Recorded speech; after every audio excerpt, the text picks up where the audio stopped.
A virgem, a esposa e a filha terão que desnudar braços e colos para os agentes da vacina. Que é isso, meu Deus? Isso aqui é uma frase que estava no Correio da Manhã pouco antes de acontecer a revolta da vacina lá em 1904 no Brasil. Esse tom dramático, né, que destoa da percepção inicial que a gente tem desse movimento, era parte da insatisfação imensa que existia, né, entre a população diante dessa obrigatoriedade de vacina da varíola sendo imposta no Rio de Janeiro. Bom, a gente começa a trocar uma ideiazinha sobre vacina e a gente precisa pensar a partir da revolta da vacina, porque é o primeiro momento, né, que a gente tem uma notícia muito específica na sociedade brasileira, em que a gente tem uma organização social que se contrapõe, né, que se revolta contra essa vacinação obrigatória. O Vicente de Souza, ele era médico, jornalista, então estava sempre publicando artigos no jornal, e o que ele estava reclamando dali de uma coisa que ia muito além, né, do tipo assim, eu não quero tomar vacina e pronto, acabou, ah não, sei lá, né, o que que isso pode acontecer. Era uma parada que estava relacionada à forma como o Estado impunha a vacinação em termos de política de saúde. Oswaldo Cruz era o sanitarista do Rio de Janeiro, responsável por fazer com que a cidade da morte, porque o Rio chegou a ser chamado assim, né, reduzisse um pouquinho as suas taxas absurdas de mortes por doença. Todo tipo de doença que você puder imaginar.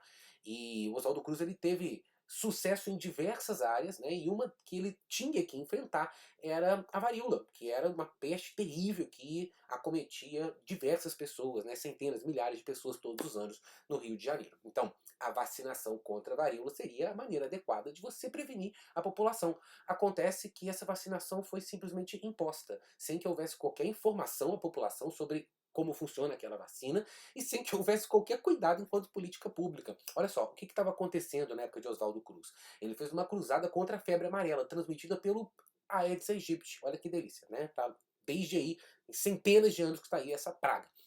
E parte do processo era você mandar fumacê todo dia. Pô, isso realmente era importante, isso daí fazia muita diferença. Mas você tem relatos da época de gente que estava em casa, vivendo a vida normal e de repente estava tomando fumacê na cara. Por quê? Porque política pública foi feita sem se importar com o bem-estar da população que estava no caminho. Teve brigadas de saúde, assim elas eram chamadas, brigada, tu vê que é um termo relacionado ao exército, que invadiam as casas das pessoas, eram brigadas de desinfecção, para poder tirar focos de infecção e limpar as coisas. Então se hoje o agente de saúde vai pra tua casa e fala, pô, vamos dar uma olhada junto, vamos ver se a gente encontra algum foco de dengue, antes a galera invadia a tua casa, você tá ligado? E saía limpando. Isso daqui deve transmitir doença, arranca pra fora, bota fogo. E é lógico que isso acontecia, sobretudo, contra a população mais pobre do Rio de Janeiro, que era, sobretudo, a população preta periférica. Essa galera já tinha muitas razões para desconfiar desse Estado. Afinal de contas, poucos anos antes, a gente teve assim, demolição dos cortiços no centro da cidade, empurrou essa galera toda para a periferia. Então, uma galera que sofre preconceito social, que sofre todo tipo, né, de violência do Estado, né?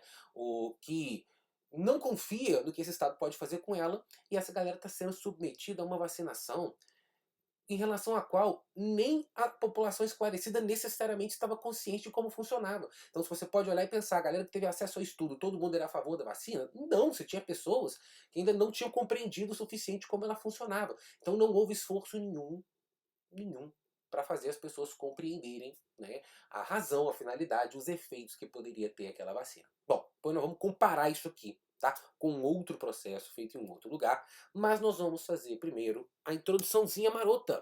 Desafios para fortalecer a confiança social nas campanhas de vacinação no Brasil. Recorte ficou segmentado, né? A gente fez bem carinha de Enem, porque eu não estou falando importância da vacina. Desafio para fortalecer a confiança social, né? Então, aqui você tem um questionamento que tem a ver com essa descrença com relação à vacina, com uma desconfiança com relação aos efeitos, ao objetivo dela, né? Então, para fazer esse tema, eu começo com uma introduçãozinha barota, trazendo para jogo a revolta da vacina. No ano de 1904, a população do Rio de Janeiro se mobilizou contra a imposição da vacinação obrigatória, a qual foi promovida de maneira autoritária e agressiva, sem um processo de explicação e convencimento da população quanto à necessidade de imunização coletiva. Pô, no ano de 1984 rolou a revolta da vacina.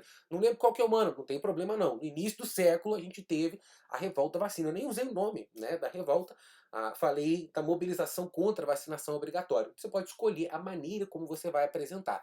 E eu expliquei, ó, a galera se colocou contra a vacinação, por quê? Porque ela foi promovida de maneira autoritária e agressiva, sem explicação e convencimento. Isso aqui vai ser importante, por quê? Porque ao longo do meu texto eu vou trabalhar bem essa questão de que a falta de uma explicação, né, de buscar ativamente as pessoas, né, impede a possibilidade de se concretizar uma maior cobertura vacinal no país. Bom, mais de um século depois, aí eu fiz a articulação temporal, porque eu estou falando do passado do país, eu tenho que trazer para agora. Mais de um século depois, embora os benefícios dessa prática preventiva já sejam de conhecimento público, ainda há brasileiros que não confiam em seus efeitos. A gente teve uma queda de cobertura vacinal que não começou na pandemia, ela começou alguns anos antes da pandemia, a pandemia ela caiu ainda mais, hoje a gente está crescendo aos pouquinhos, mas longe de atingir as taxas extraordinárias que nós já chegamos. O programa de imunização do Brasil é um dos maiores do planeta. Tem taxa de cobertura vacinal de 95, 97% para várias doenças.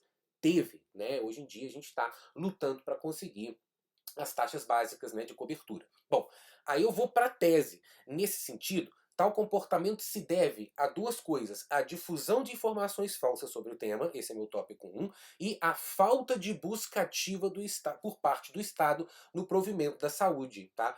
Busca ativa, eu vou explicar melhor o que é quando a gente chegar no terceiro parágrafo, mas observe que eu apontei aqui, né, uma questão relacionada às fake news, então a gente vai trabalhar notícia falsa relacionada às vacinas, e vou trabalhar do outro lado a necessidade de a gente ter uma abordagem que vai ser mais adequada do que essa abordagem que a gente apresentou aqui do Oswaldo Cruz dentro da revolta da vacina.